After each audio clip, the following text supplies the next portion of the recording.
வணக்கம். தமிழ் வெட்டலை சமையலுக்குள்ளே போகலாம் வாங்க. நம்மளோட சேனலை நீங்கள் ஃபஸ்ட் டைமாக பார்க்குறீங்க அப்படின்னா சப்ஸ்கிரைப் பண்ணிக்கோங்க. பக்கத்தில் இருக்க பெல் சிம்பிளையும் கிளிக் பண்ணிக்கோங்க. ஆல் பட்டனையும் செலக்ட் பண்ணி விட்டுருங்க. அப்போ தான் நான் போடுற வீடியோ உடனுக்குடனே உங்களுக்கு நோட்டிஃபிகேஷனில் வரும். வாங்க வீடியோக்குள்ளே போகலாம். இன்றைக்கி நம்ம ஃபிஷ் ஃப்ரை தான் பண்ண போகிறோம். நிறைய வீடியோஸ் நம்ம சேனலில் மீன் வறுக்கிறத பற்றி போட்டிருக்கோம். இது கொஞ்சம் டிஃப்ரெண்ட் டைப்பு. இந்த மாதிரி நீங்கள் பண்ணிங்க அப்படின்னா உங்களுக்கு மீன்லேருந்து மசாலா கொஞ்சம் கூட உதிர்ந்து வராமல் ரொம்ப சூப்பராக இருக்கும். மீன் நல்லா கழுவினதுக்கப்புறமா நம்ம கொஞ்சம் உப்பும் மஞ்சத்தூளும் சேர்த்து நல்லா கலந்து விட்டுருங்க. இதுக்கப்புறமா இதுக்கு மேலே பூசுகிற மசாலாவை நம்ம அப்புறம் ரெடி பண்ணிக்கலாம். இப்போ இது எல்லாத்தையும் சேர்த்து நல்லா கலந்தாச்சு.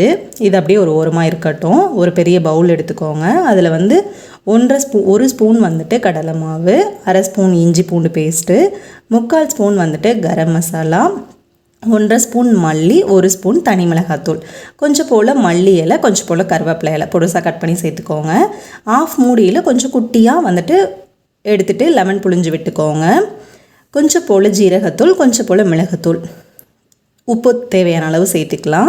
3 ஸ்பூன் ஆயில் சேர்த்துக்கோங்க. நான் மீனோட அளவுக்கு தகுந்த மாதிரி மட்டும்தான் நான் மசாலாவோட அளவையும் எடுத்திருக்கேன். நீங்கள் மீனோட அளவு அதிகப்படுத்துனீங்கன்னா மசாலாவோட குவான்டிட்டியும் கொஞ்சம் இன்க்ரீஸ் பண்ணிக்கோங்க. அப்போ தான் ரொம்ப சூப்பராக இருக்கும். சரிங்களா? இப்போ இது எல்லாத்தையும் லைட்டாக தண்ணி தெளித்து நம்ம பிசைஞ்சு விட்டுக்கலாம். பிசைஞ்சதுக்கப்புறமா 1 ஸ்பூன் அரிசி மாவு சேர்த்துக்கோங்க. அரை spoon Kashmiri chilli powder.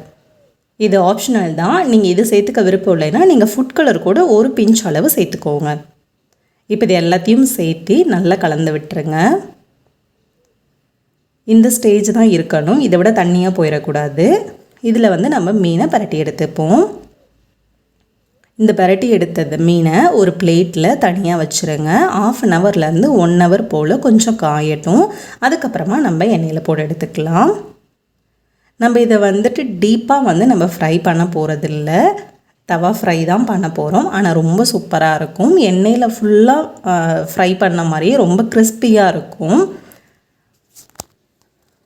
3 spoon அளவுக்கு தவாவில் எண்ணெய் சேர்த்துக்கோங்க. எண்ணெய் கொஞ்சம் ஹீட் ஆனதுக்கப்புறமா நம்ம மசாலாவில் ரெடி பண்ணி வச்ச மீன் துண்டுகளை உள்ளே சேர்த்துக்கலாம். சேர்த்திட்டு அடுப்பை கொஞ்சம் மீடியம்லேயே வச்சுக்கோங்க. ரொம்ப அதிகப்படுத்திட வேண்டாம். டக்குன்னு மசாலாலாம் கரிஞ்ச மாதிரி போயிடும். உள்ளே மீன் குக் ஆகாத மாதிரி ஆயிரும். ஸோ அதுக்காக தான் அனல் கொஞ்சம் கம்மியிலேயே வச்சுக்கோங்க. 1 சைடு வெந்துருச்சு. இப்போ நம்ம அடுத்த சைடுக்கு திருப்பி விட்டுக்கலாம்.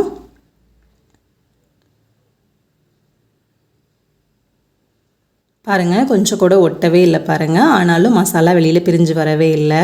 ரொம்ப சூப்பராக ரெடி ஆயிருச்சு. இப்போ இது நல்லா முறுமுறுன்னு வந்துருச்சு. இப்போ இதை நம்ம எண்ணெயை வடிச்சிட்டு வெளியில் எடுத்து வச்சிடலாம்.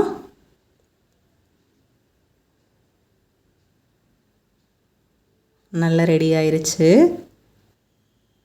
நல்லா எண்ணெயை வடிச்சிட்டு வேறு ஒரு பிளேட்டில் மாற்றிக்கோங்க.